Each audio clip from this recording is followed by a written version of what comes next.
دمشق کے اس وسیع دربار میں زنجیر میں جکڑا ایک قیدی کھڑا تھا۔ اس کے ہاتھ پاؤں بیڑیوں کی سختی سے کٹ رہے تھے، پورا جسم بخار سے تپ رہا تھا، چلتے چلتے تلوے پھٹ چکے تھے۔ عمر 24 سال تھی، لیکن تھکاوٹ کی وجہ سے وہ عصا کے سہارے کھڑا تھا، گویا دیکھنے میں ضعیف شخص لگتا تھا۔ اس کے جسم کے ہر حصے سے مظلومیت خون کی شکل میں ٹپک رہی تھی۔ اس دربار میں اونچے تخت پر یزید ابن معاویہ بیٹھا تھا۔ اس قیدی کی حالت قابل رحم تھی، مگر اس کے سینے میں حیدری جگر تھا جس کی بے باکی ابل پڑی، اور قیدی درباریوں سے بلند آواز میں مخاطب ہوا، کہنے لگا، رسول خدا محمد صلی اللہ علیہ وسلم ہم سے ہیں، امیر المومنین علی ہم سے ہیں۔ لوگو، میں مکہ و منا کا بیٹا ہوں، میں زمزم و صفا کا بیٹا ہوں، میرے بال، جلد، گوشت، خون سب اللہ کی وحدانیت پر گواہی دیتے ہیں۔ اس بیمار قیدی نے ایسا المناک خطبہ دیا کہ حاضرین دہاڑے مار مار کر رونے لگے۔ اس مظلوم اسیر کو تاریخ امام زین العابدین کے نام سے جانتی ہے، جو امام سجاد کے نام سے بھی مشہور ہوئے۔ امام کا پورا نام علی ابن حسین بن علی ابن ابی طالب تھا، جن کی پیدائش سن 38 ہجری میں مدینہ میں ہوئی۔ آپ نوجوانان جنت کے سردار امام حسین علیہ السلام کے بیٹے تھے۔ جب آپ کی پیدائش ہوئی اس وقت امیر المومنین علی خلیفہ تھے۔ آپ کا نام آپ کے دادا کے نام پر علی رکھا گیا اور کنیت ابو الحسن تھی۔ ولادت کے کچھ ہی دنوں بعد آپ کی والدہ وفات پا گئیں، لہٰذا آپ کی پرورش گیہان بانو نے کی، جو حضرت محمد بن ابو بکر کی زوجہ تھی۔ آپ واقعہ کربلا میں شریک تھے اور قافلہ حسینی میں اپنے بابا کے ساتھ ساتھ رہے۔ امام فرماتے ہیں، جس شام کی صبح کو میرے بابا حسین شہید کیے گئے، اسی شب میں خیمے میں تھا۔ مجھے سخت بخار تھا اور میری پھوپھی زینب میری تیمارداری کر رہی تھی۔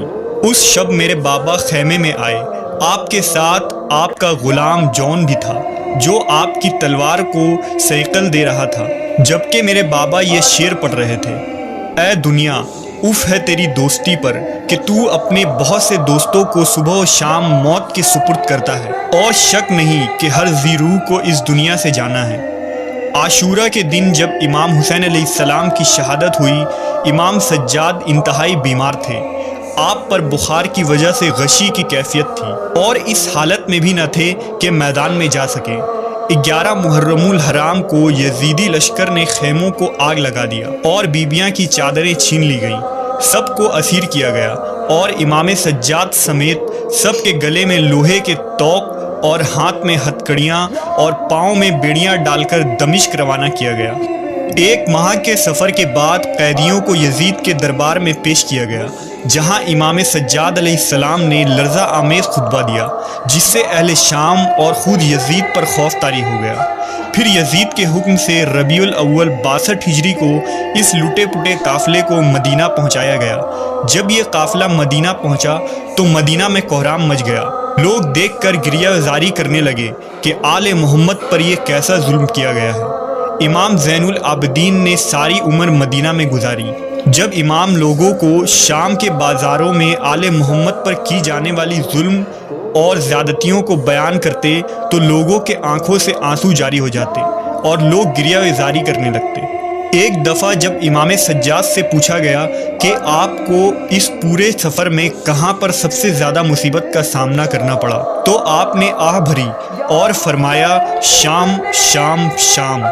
آپ ہمیشہ لوگوں کو کربلا میں اہل بیت رسول پر جو ظلم ہوئے اس کی داستان سناتے اور گریہ کرتے۔ جب اپنے بابا کی کٹی ہوئی سر کو یاد کرتے تو بے ہوش ہو جاتے۔